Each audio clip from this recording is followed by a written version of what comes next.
Okay, now welcome to the NBA midseason report, and this report is going to be in two parts. One is breaking down the Eastern Conference, and one is breaking down the Western Conference, how I feel about it and how I feel about the teams going forward.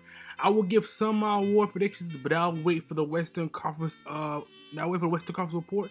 Right now, we're going to do Eastern Conference. So in this video, I'll be breaking down the most important teams in the Eastern Conference, but I'm going to be giving every comments about every single team. So let's start with the best team in the NBA, the Boston Celtics. The Boston Celtics are the best team in the NBA. At the recording of this video, they have a record of 33-12 right now, and their players are playing amazing right now. Tatum has taken a leap this season and has solidified himself as a top 10 player this season.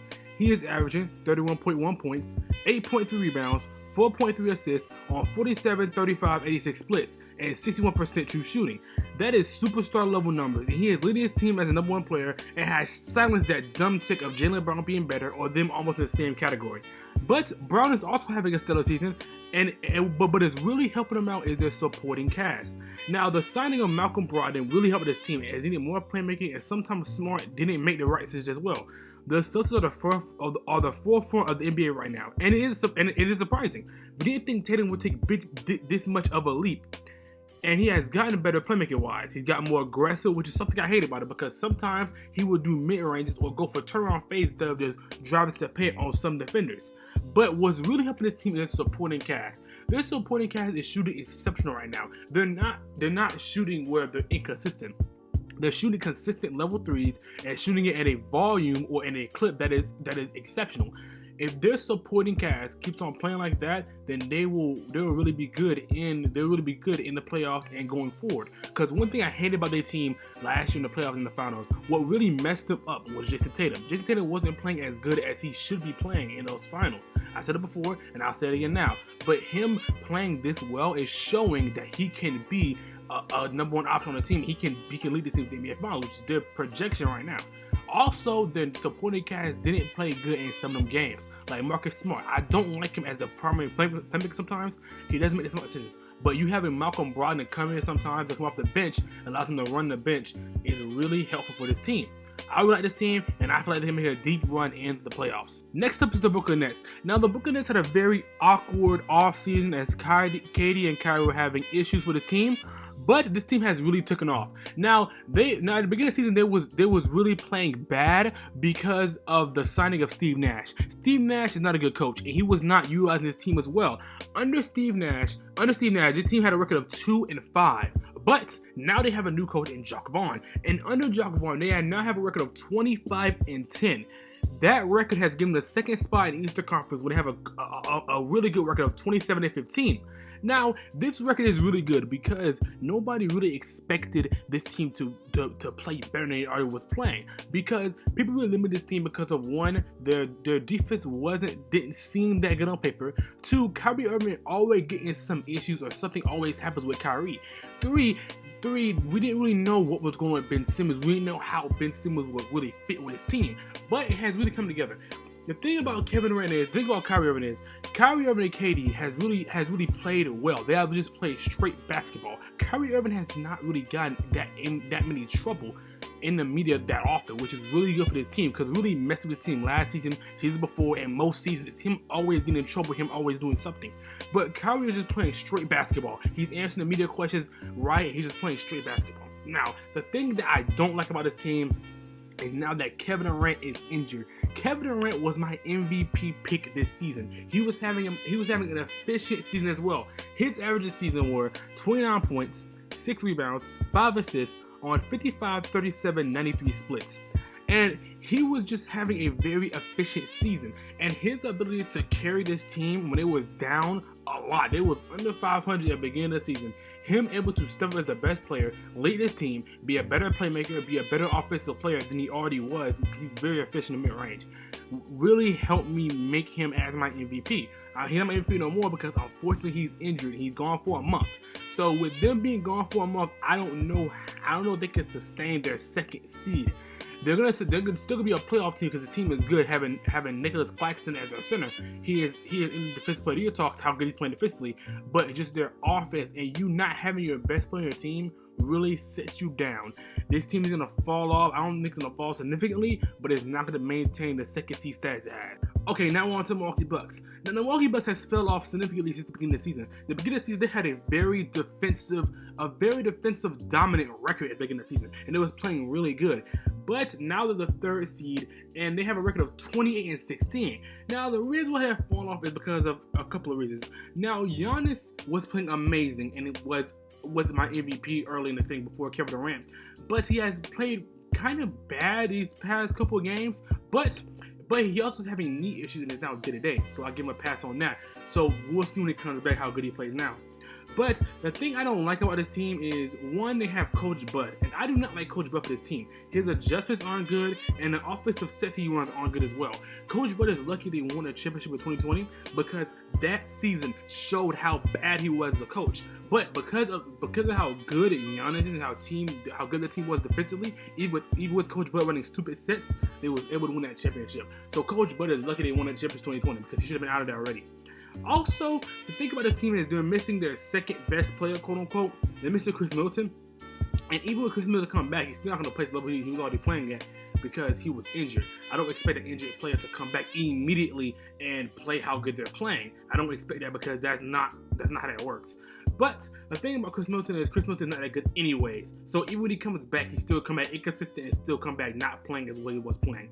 That's my take. I've always said that Chris Middleton has always been mid. But anyway, this Milwaukee Bucks team is a good defensive team, and they are really good defensively, and they can really take off and win this championship if Giannis comes back and play like the level he's been playing before. This team is very good. Now we're on to the Philadelphia 76ers. Now this team has played better thanks to the play of Joel Embiid. Joel Embiid is averaging 33.4 points, 9.8 rebounds, and 4 assists on 53, 35, 80, 85 splits on 64% true shooting.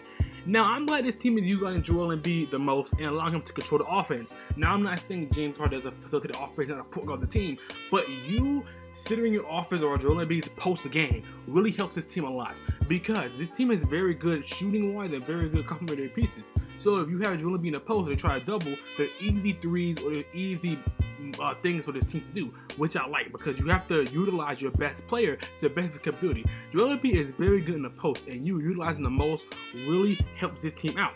So the thing is though is Joel Embiid cannot get injured. Joel Embiid has been playing on the MVP season for the past couple of seasons, but if he gets injured, that really sets his team back because I don't think James Harden can carry a team like he used to do because James Harden's gotten older and he's taking more of a secondary role in his team. So him carrying his team for an extended period of time, I don't know if that's going to be able to work on this team. So I hope Joel Embiid stays healthy and doesn't get injured. But another thing I have with this team is Doc Rivers. I don't like Doc Rivers as a coach. I just don't. I think he's overrated. I don't think he's that good of a coach. So the thing that will mess him up is either Doc Rivers or Joel Embiid being injured because I just don't like Doc Rivers on this team. I just don't like Doc Rivers coaching. Like, if you watch the Sixers play and some of the stuff that happens, you're like, why did Doc Rivers play that? Why did Doc Rivers do that? So that's the only thing that I don't like about this team is that.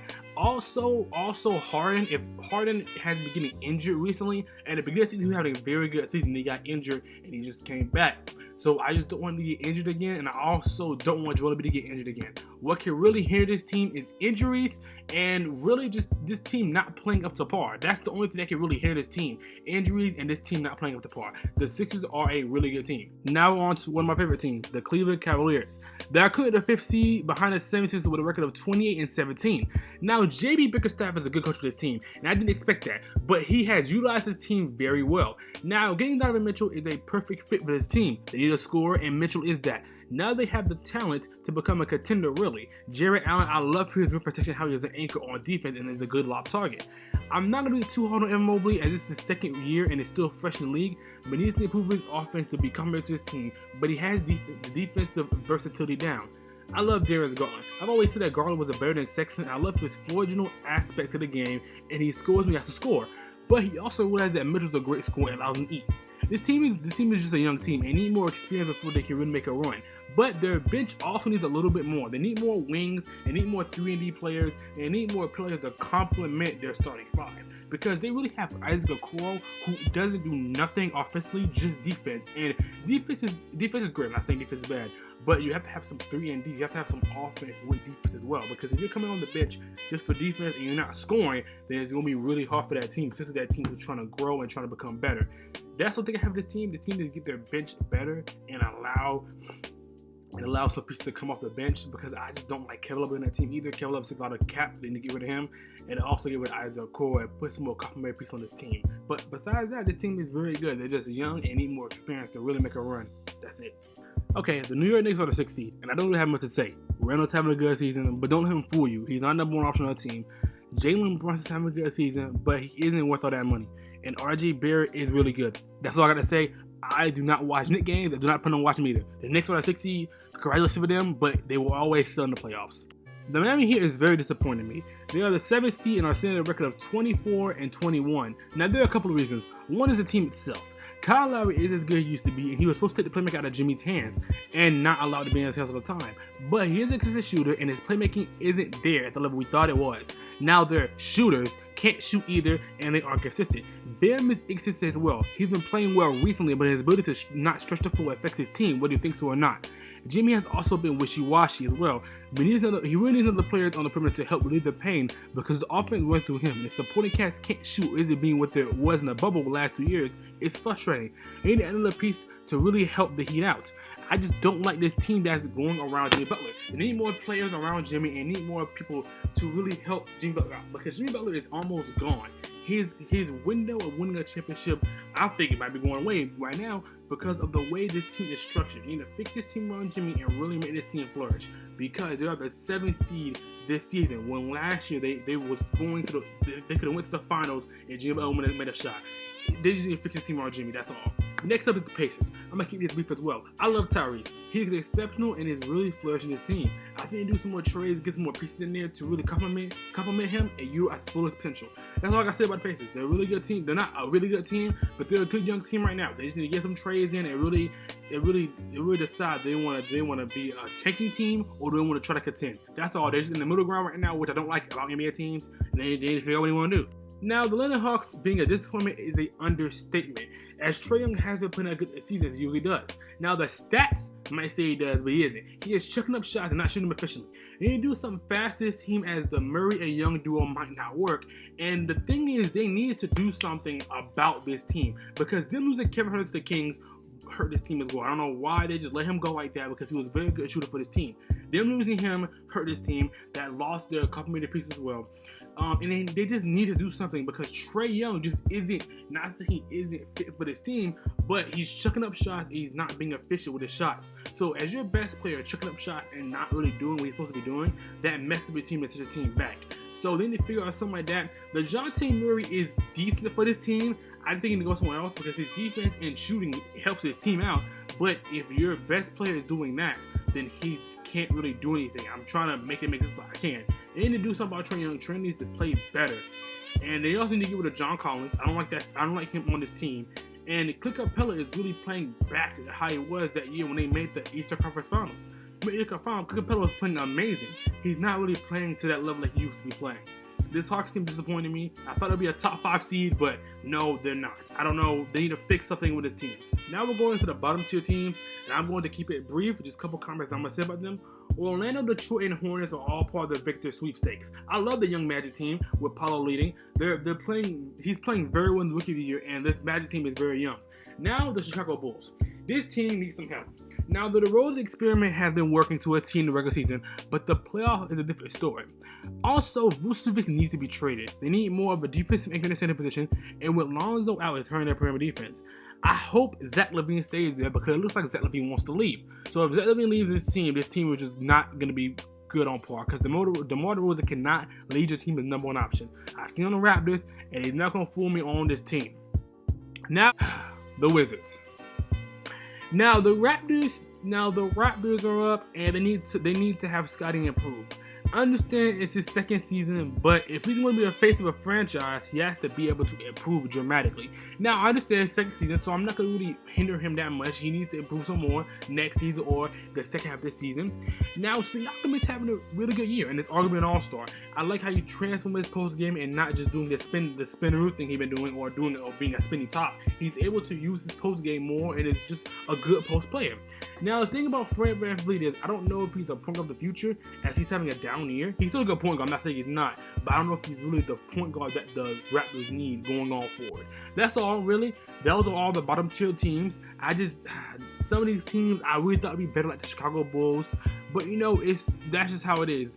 Some of these teams, to fix something with this team, that's just to make them better. That was the midseason review. That was the first part of the midseason review. The second part is the Western Conference, which is coming out soon. This is now the final stretch going into the playoffs, and some of these teams I don't see really improving. Some of these teams I see really staying still and staying in their same position. Let's hope something happens to this team in the trade deadline, and get ready for the Western Conference one, because that's going to be a long one.